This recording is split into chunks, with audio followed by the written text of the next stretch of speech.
This is the Kremlin, citadel of Russian communism.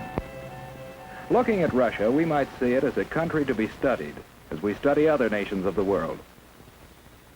Yet we know that Russia today is regarded as a grave threat to our nation, to our freedom, to the peace of the world. Why so? What makes it a threat? Looking closer, we see a clue.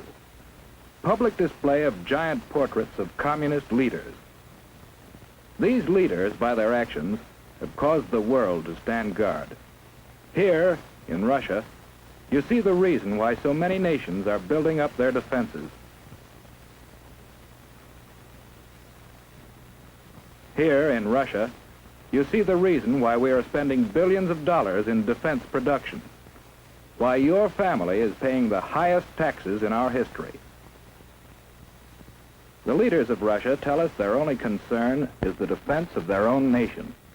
Is this so? Or are they ambitious for world conquest?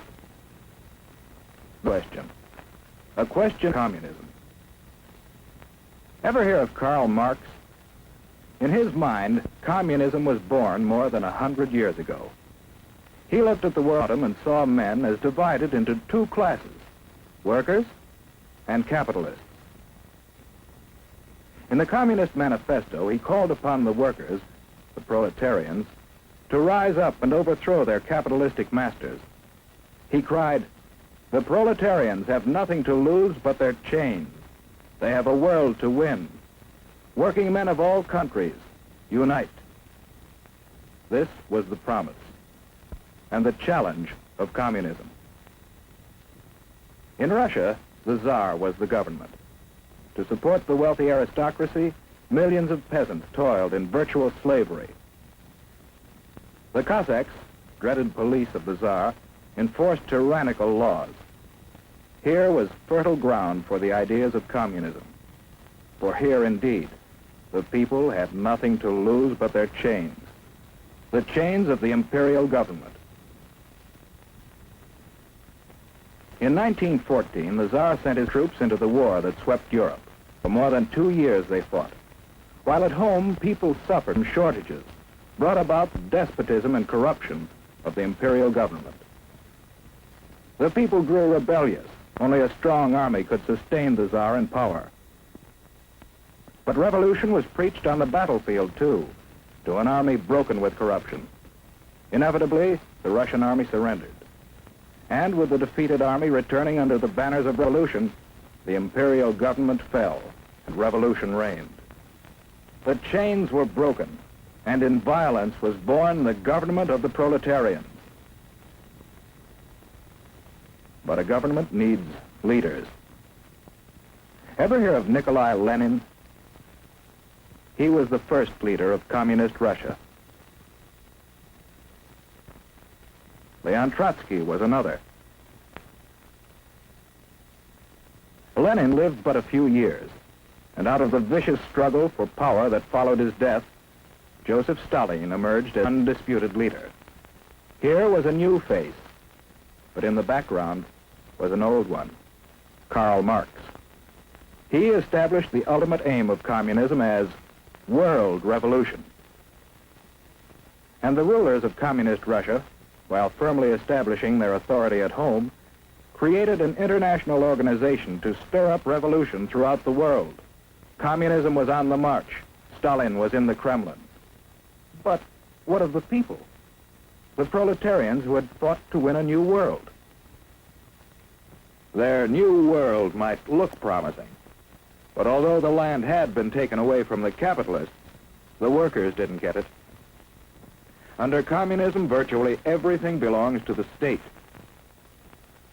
The individual has little right to own property or to plan his own life. He's told where to work with his employer. Little freedom to leave his job or seek a better one.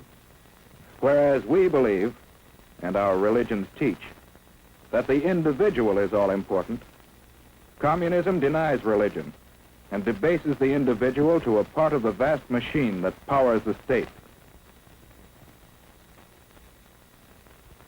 Children are taken early and molded to fit the machine. Here is no search for truth, The government writes the textbooks, and the children are taught to accept communism and their fate without question. The Kremlin runs all elections, and the outcome is always the same. If anyone dares to disagree, he's given a speedy trial without benefit of jury. Such traitors may be immediately executed or sent off to prison. The proletarians have nothing to but their chains. They have a world to win. Although the people of Russia gained little, the rulers gained mightily in power. They built up a giant war machine, looking forward to the day when their flag would fly over the entire world. Then came the rise of Nazi Germany, another power bent on world conquest.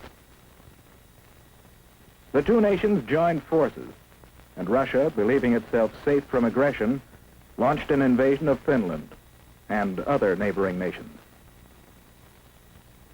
For the first time, the world learned that the communists were no longer waiting for world revolution, but were now resorting to outright military aggression to extend their power. After the Nazis turned on their former allies, we supplied Russia with immense quantities of military equipment to wage war against our common foe. And how did Russia come out of the war? In 1917, at the time of the revolution, Russia was already a land of vast area. Soon after the end of World War II, Russia had occupied many new territories, bringing additional millions of people under communist control, and serving notice that Soviet Russia was now a world power to be reckoned with. United with Russia in war, we strove to preserve that unity in peace. We helped organize the United Nations, in which the nations of the world have mutually pledged to cooperate in fostering world peace and progress. Andrei Gromyko signed for Russia. But in the first post-war Italian elections, the communists created disorder in an attempt to gain control of the government. Once more, the world was reminded that basic in the idea of communism is the plan of world revolution, and that Russian communism has stepped beyond that plan to achieve world domination through aggression. In Indochina and Malaya, communist aggression has incited rebellion against established government. In France, communist aggression has fomented strikes against essential industries in attempts to discredit the free government. In Iran, the communists have incited rioting and have preached hatred and distrust of the Western nations. In Eastern Germany, they have openly opposed the West. In China, the communists have established their own puppet government. In Korea, communist aggression has come into actual combat with forces of the United Nations. And with the most deadly of all weapons available to the Russians, no peoples in the world can feel secure against this aggression.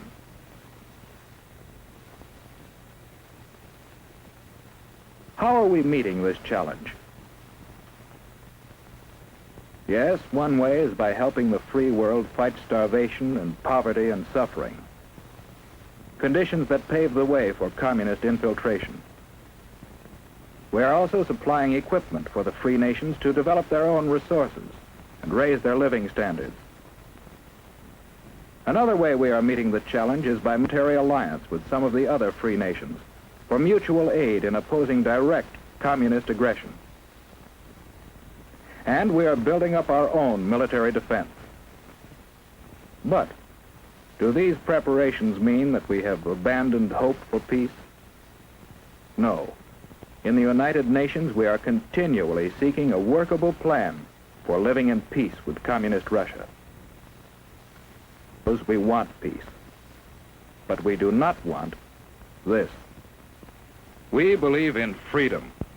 Freedom, born of the conviction that every person is a child of God and is therefore of supreme worth. For these people, for ourselves, for everyone. We want freedom, not tyranny.